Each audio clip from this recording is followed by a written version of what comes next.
Jaxson Dart is one of the biggest risers in the 2025 NFL draft. Starting off in conversations as maybe a second or third round pick, he's currently being discussed all the way up to the top 10 of the first round.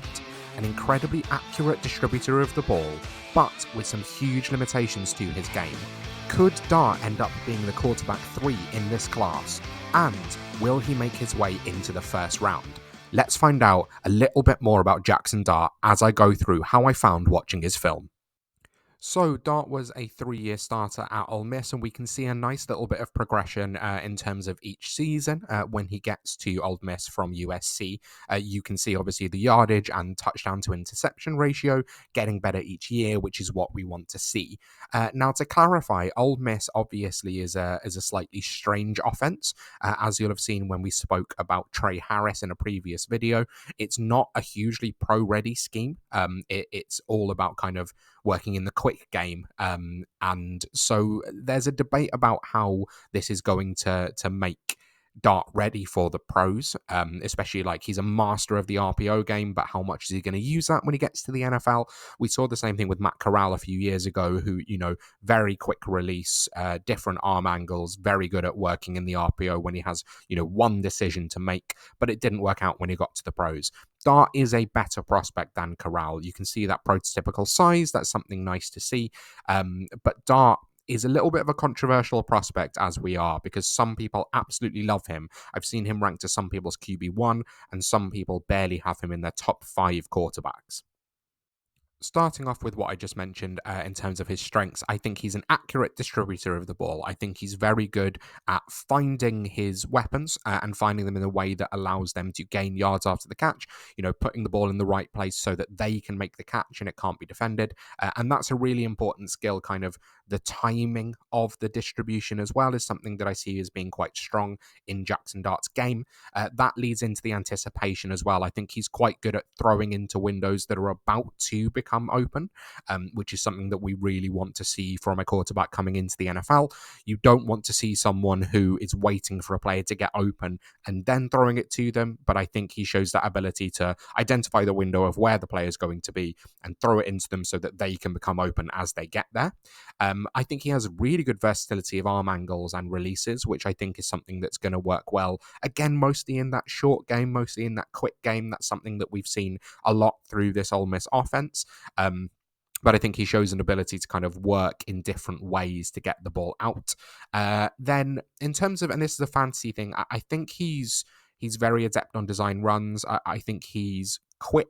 I don't think he has long speed, but you don't really need to have long speed at the quarterback position unless you are, just going to be a running threat. But I think he can bring some rushing upside to fantasy. I think probably of the top 3 quarterbacks, he's nowhere near the athlete of Jalen Milroe, but Jalen Milroe can't pass, which we'll touch on in a later video. I think he probably has better upside in the rushing game than Shedeur Sanders and Cam Ward at this point in time.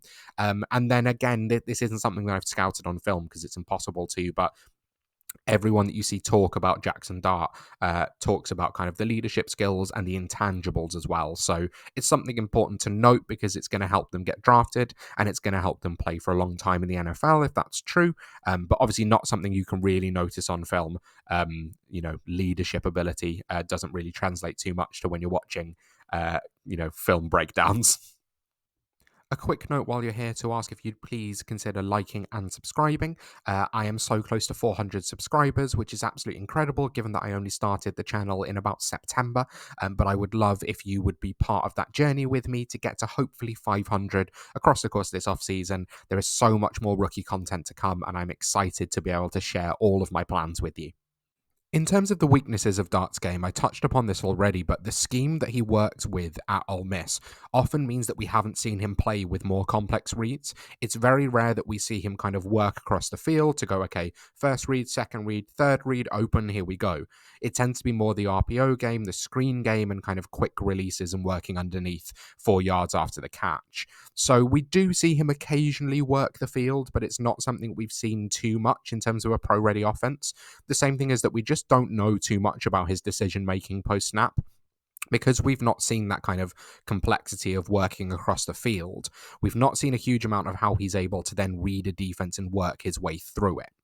The other thing which I think is a major downside of Dart is that I've seen him escape a lot of clean pockets way too early. I think he has a tendency to drop his eyes immediately under pressure, and I don't think he's very good at recognizing when the pocket is actually collapsing. So I think he has a tendency to see someone pressure, even if they're actually way too deep, and he's going to have time to get the throw off, drop his head, and take off. And he does have the athleticism to make this work, but as a quarterback in the NFL, you need to be able to stay in a clean pocket. The other thing is that I think his footwork can sometimes be quite lazy. I think he relies upon the fact that he can use different arm angles and the fact that he knows the ball's coming out quickly. So he'll need to tighten up that footwork when he gets to the NFL. My playstyle comparison for him is actually Bo Nix. I struggle with this one a little bit because it's just someone who is quite mobile and just more of a distributor of the ball than someone with that kind of elite arm strength and able to make plays all three levels of the field. Bo Nix can do this, but it's more about working in the quick game, getting the ball underneath and using yards after the catch to make that offense work. I think Dart would work really well in a Sean Payton offense. Now, obviously, he's not going to be in a Sean Payton offense because they have Nix, but I think that's the kind of player that you're looking at. It's someone who's going to thrive so long as they have good weapons around them. Nix is actually better than we thought coming into the NFL. They're very similar in college, but I think probably in the NFL, Nix has outperformed expectations. But that's the kind of play style to me. The projected draft value is incredibly hard to predict at this point in time.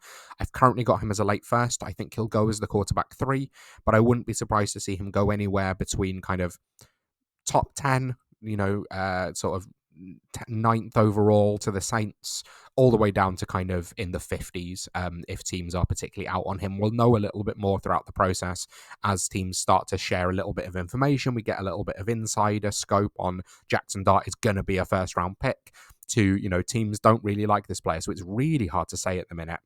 Then in terms of rookie draft value, I think in one quarterback leagues, you're looking towards the back of the second round.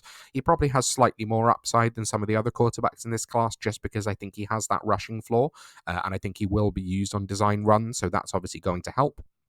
Superflex is very difficult at this point in time, so I've just put that it's draft capital dependent. I don't really want to take a quarterback who's taken after about 40th overall. I think we just see that teams aren't very invested in them. It's very rare to see them work out if they're taken beyond the first round. I know people below will be going, what about Jalen Hurts? What about Dak Prescott? What about Brock Purdy? Yeah, 100% you're right. But what about, Kellen Mond? And what about Kyle Trask and all those quarterbacks taken on day 2 who really actually haven't made it work in the NFL? Malik Willis, that entire class aside from Kenny Pickett, who was taken outside the first round. And I saw Desmond Ridder taken at like the 104 in one league because people liked him pre-draft. You've got to pay attention to draft capital. If he's taken in the first round, he's probably going to be in the top half of the first round in rookie drafts. If he slips to day 2, I'm probably not taking him until midway through the second round. That's going to do it for Jaxson Dart. I would love for you to drop a comment telling me how you feel about him below. He is one of the most controversial, that's my cat, he's one of the most controversial prospects right now. So I'd love for people to tell me whether they think he's their QB1, QB5, or anywhere in between.